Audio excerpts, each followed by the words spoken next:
Hello everyone, আসসালামু আলাইকুম। কিভাবে বিকাশ থেকে নগদে অথবা রকেটে টাকা পাঠাবেন সেই প্রসেসটাই এখন আমি আপনাদেরকে দেখাচ্ছি এই ভিডিওতে। সো ধৈর্য সহকারে সম্পূর্ণ ভিডিওটা কন্টিনিউ করেন। কত টাকা চার্জ লাগে সেটাও আমি বলে দিব, হাজারে কত টাকা কাটে। তার জন্য বিকাশ অ্যাপসে আসার পরে এখান থেকে দেখেন অন্যান্য সেবাসমূহ আছে। বিকাশ অ্যাপ্লিকেশনে আসবেন, আসার পরে এখানে অন্যান্য সেবাসমূহ যেখানে দেখা একটু নিচের দিকে স্ক্রল করলে দেখতে পারবেন।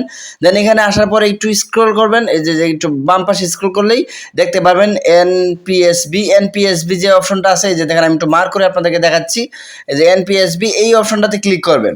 এই অপশনটাতে ক্লিক করার পরে আপনি এখান থেকে দেখেন এমএফএস অ্যাকাউন্ট, এই যে আমি একটু মার্ক করে আপনাদেরকে দেখাই।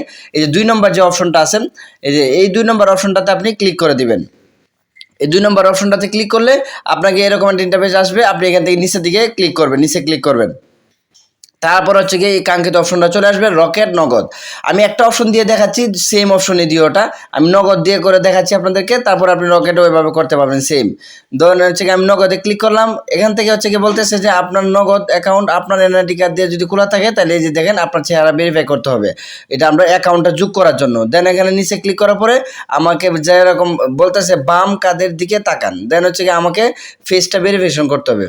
সো আমি কিন্তু বাম কাঁধের দিকে তাকাচ্ছি। দেখেন আমি বাম কাঁধের দিকে একটু তাকালাম। তারপরে আমার ফেসটা এখন বলতেছে ডান কাঁধের দিকে তাকান। মানে আমাকে যেভাবে বলবে তারা সেভাবে কিন্তু আপনাকে করতে হবে। তাহলে হচ্ছে কি আপনার ফেসটা ভেরিফিকেশন হয়ে যাবে। সো গাইজ, এই ভিডিওতে এখন একটা লাইক না দিয়ে থাকে প্লিজ একটু লাইকটা দিয়ে দেন।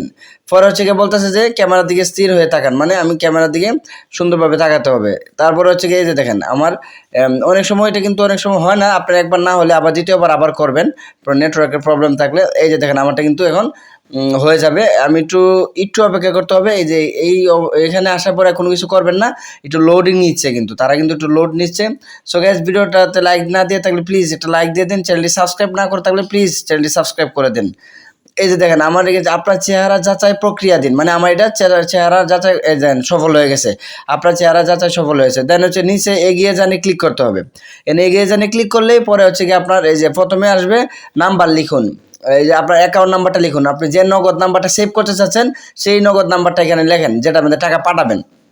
দেন হচ্ছে এখান থেকে নাম্বার দিবেন।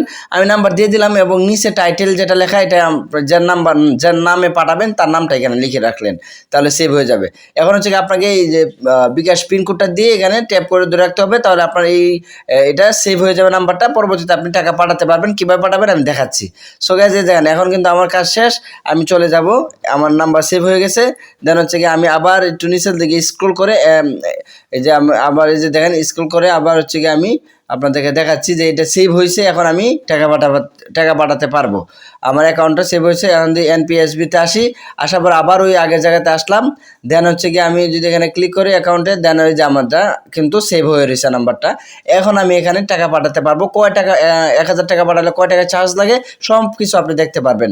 সো গাইস, দেখেন আমি হচ্ছে কি এখানে এই যে দেখেন আমি এখানে নাম্বারে ক্লিক করলাম। আমি ধরেন একটা অ্যামাউন্ট দিলাম, 500 টাকা একটা অ্যামাউন্ট দিয়ে এগিয়ে যান নিচে ক্লিক করলাম। তাহলে আমি আপনাদেরকে দেখাচ্ছি চার্জ কত টাকা কাটে। আপনি এই যে দেখেন সর্বনিম্ন 300 টাকা পর্যন্ত পাঠাতে পারবেন। তো এই যে দেখেন চার্জ কাটতেছে 4 টাকা 25 পয়সা, মানে 1000 টাকা যদি আপনি পাঠান তাহলে 8 টাকা 50 পয়সা আপনার কাছ থেকে চার্জ কাটবে ওনারা। এই বিষয়টা আপনারা আশা করি ক্লিয়ার হয়ে গেছেন যে আপনার 1000 টাকায় 8 টাকা 50 পয়সা চার্জ কাটবে আপনি যদি বিকাশ থেকে নগদে বা রকেটে টাকাটা ট্রান্সফার করেন। সো যদি এটা আপনার কাছে ভালো লাগে তাহলে অবশ্যই আপনি এটা ট্রান্সফার করবেন। এই টাকাটা চার্জ দিয়ে যদি আপনি করতে চান তাহলে করতে পারেন। সো গাইস, এখন হচ্ছে কি আপনার পিনটা দিবেন। আপনি পিনটা দেওয়ার পরে আপনি ট্যাপ করে ধরে রাখবেন, টাকা অটোমেটিকলি চলে যাবে, খুব দ্রুত চলে যাবে। আর আমি যেহেতু আপনাদেরকে জাস্ট দেখানোর জন্য উদ্দেশ্য আমার এটা ভিডিও, তাই আমি এটা করতেছি না। তো ভালো থাকবেন, সুস্থ থাকবেন, আল্লাহ হাফেজ।